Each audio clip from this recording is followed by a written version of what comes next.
안녕하세요. 관상을 알기 쉽게 풀어드리는 복 많은 관상의 홍선생입니다. 오늘은 전태궁에 대해서 알아보도록 하겠습니다.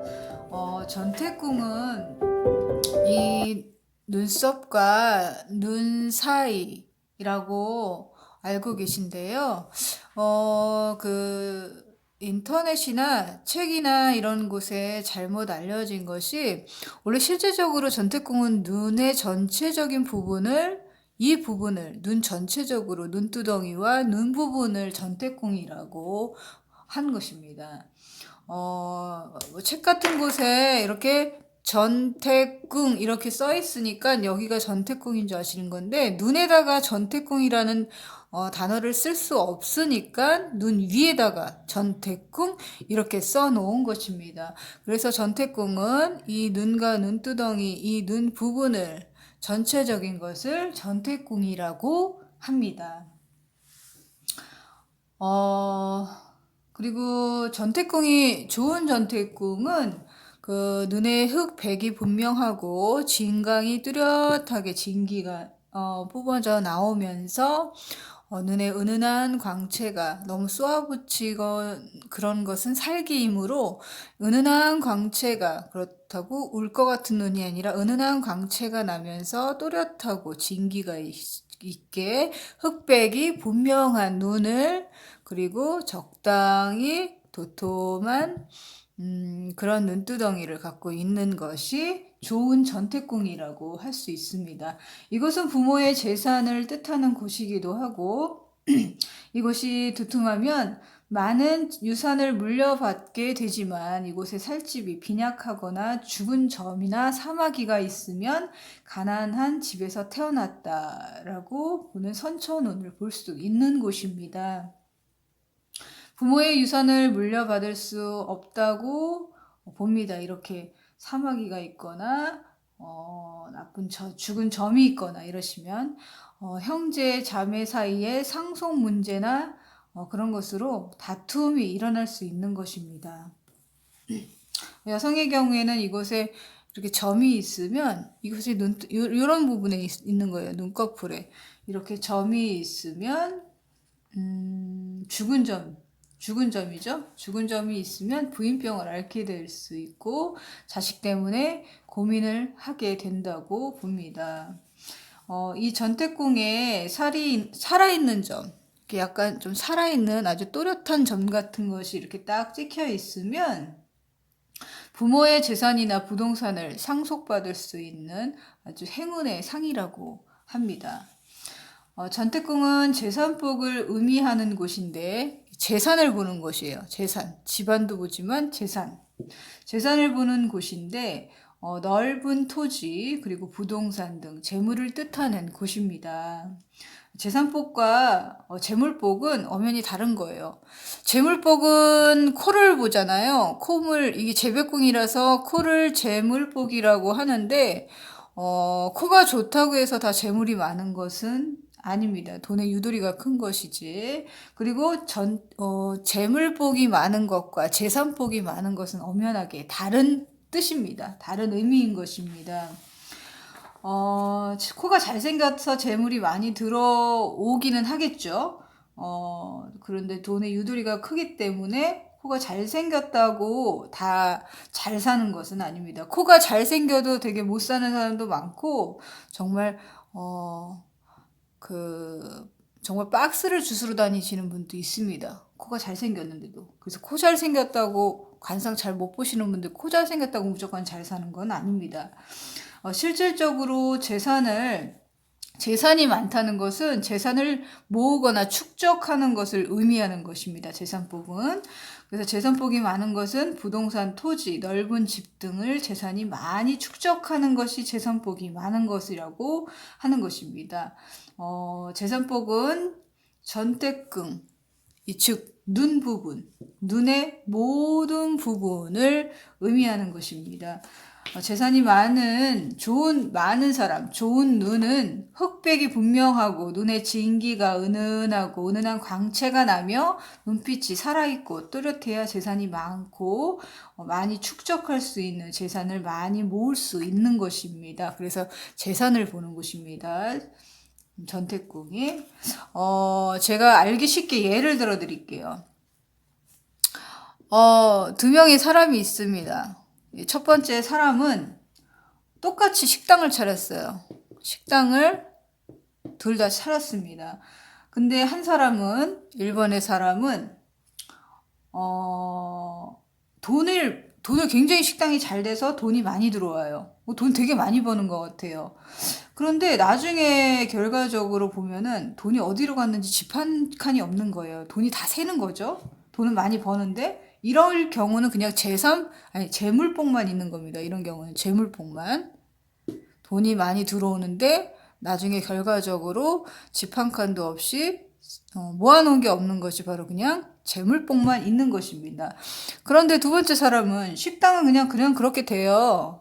이게 그렇게 잘 되는 것 같지는 않은데 이 사람은 굉장히 알뜰살뜰하게 모아서 그렇게 나중에 보니까 집도 막 2채, 3채 있고 땅도 있고 막 재산도 있고 해서 재산이 땅도 있고 이렇게 재산이 나중에 결과적으로 많이 모아놓은 것이 재산이 많은 것이라고, 재산복이 많은 것이, 이런 경우가 재산복이 많은 것이라고 풀이를 할 수가 있는 것입니다. 이렇게 전태궁이 좋은 사람은 이렇게 진광이, 눈빛이 또렷하고 여기 눈동자 안에 진기가 또렷하고 눈이 아주 야물딱지게 아주 수려하고 눈도 이렇게 약간 가느다랗게 길고 이렇게 적당한, 그리고 눈썹이 좀 위로 나면 더 좋아요. 그런데다가 이렇게 약간 긴 듯 하면은 코가 잘생긴 사람보다 결국에는 재산이 많은 것입니다. 눈에 진광이 부족한 사람은, 눈이 흐릿하고 이렇게 진광이 부족한 사람, 한눈에 봐도 좀 눈빛이 안 좋고 이런 사람들 있잖아요. 진광이 부족한 사람은 재물이 모이지 않고 흩어진다고 합니다. 예를 들어서 이렇게 흘겨보거나 눈동자를 굴리거나 그리고 눈빛이 흐리고 아래로 깔아서 보고 이러면은 다 안 좋습니다. 다 악상입니다. 이런 눈은 진광이 부족해서 재물이 흩어진다고 합니다. 그리고 눈두덩이가 이 부분이 있죠. 가끔 가다 보면 눈두덩이가 이렇게 두둑하게 퉁퉁한 사람들이 있어요. 근데 이게 잘못 알고 계신 분들은 여기 전태궁이라 해서 눈두덩이가 퉁퉁하면 뭐 재산이 많을 거라고 생각하잖아요. 가난할 상이에요. 눈두덩이가 너무 지나치게 툭 붉어져서 튀어나온 사람들은 성욕이 지나치게 많거나 나중에 부모에게 불효하는 상이라고 합니다.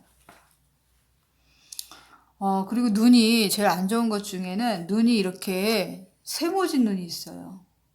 이렇게 세모진 자는 눈끝이 이렇게 세모지면서 눈끝이 이렇게 처진 거예요.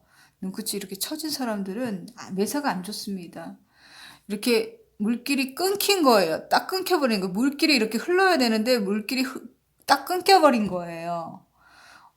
그래서 여자는 남자를 굉장히 힘들게 하고 남자는 여자를 극하게 된다라고 표현할 정도로 죽어서든 살아서든 이별하게 되는 상인 것입니다. 그래서 따라서 가정운도, 전택운도 좋지 않기 때문에 고독한 상인 것입니다.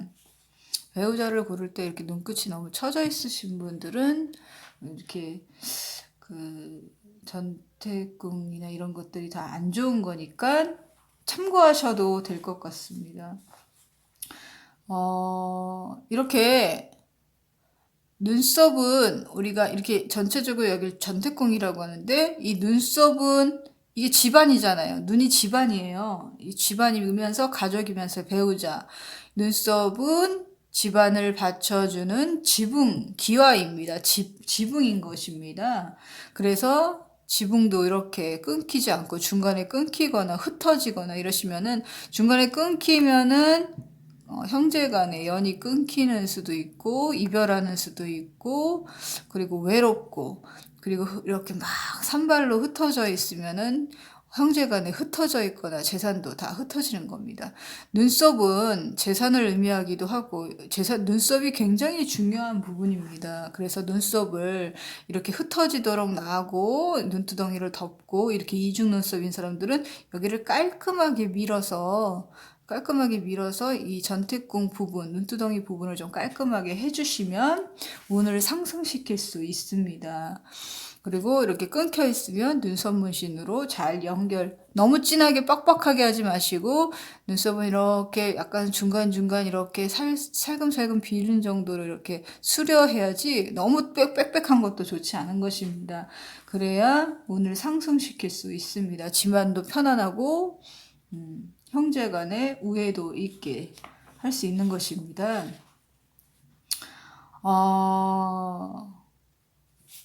그래서 이 재산이 많이 모을 수 있는 이런 눈이 아주 진강이 좋으면 부자로 살 수 있다고 합니다.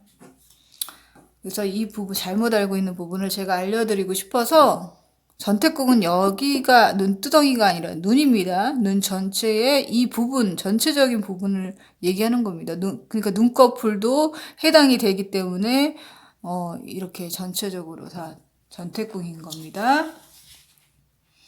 눈두덩이가 전태궁이라고 알고 있는 건 잘못 알고 있는 것입니다. 실질적으로 전태궁은 눈 부분을 전체적으로 얘기하는 거기 때문에 이 눈이 좋아야 재산도 많고 가정도 편안하고 부동산도 많이 축적할 수 있는 것입니다. 마해상법에서 마해 선생님께서는 이렇게 말씀하셨습니다. 사람은 각자는 이 세상에 태어나는 그 순간부터 부귀와 빈천함, 그리고 현명함, 어리석음, 그리고 수명, 화복, 선악이 결정되어진 채로 육신을 입게 되는 것이라고 말씀하셨습니다. 그것은 골격, 피부, 기색, 목소리 등 생김새를 보고 짐작할 수 있는데 이것은 이치를 아는 자가 없는 것을 애석하게 생각해 왔다고 합니다. 관상이란 사람마다 다르게 생긴 형상을 보고 과거, 현재, 미래의 일을 예측하는 방법입니다. 그러나 이것을 워낙 심오하고 차원이 높게 평범한 자는 가르침을 줘도 알지 못하고 신묘한 기운을 타고 올바른 마음의 소유자만이 이해할 수 있다고 합니다. 늘 마음을 곱게 쓰고 웃고 열심히 목표를 정해서 노력하고 바른 마음으로 말에 책임을 질 수 있는 행동으로 실천하면 절제하는 사람은 말년에 그 바탕으로 인해서 많은 재산을 모을 수 있는 것이라고 저는 생각합니다. 항상 건강하시고 복 많이 받으세요. 좋아요, 구독 눌러주세요.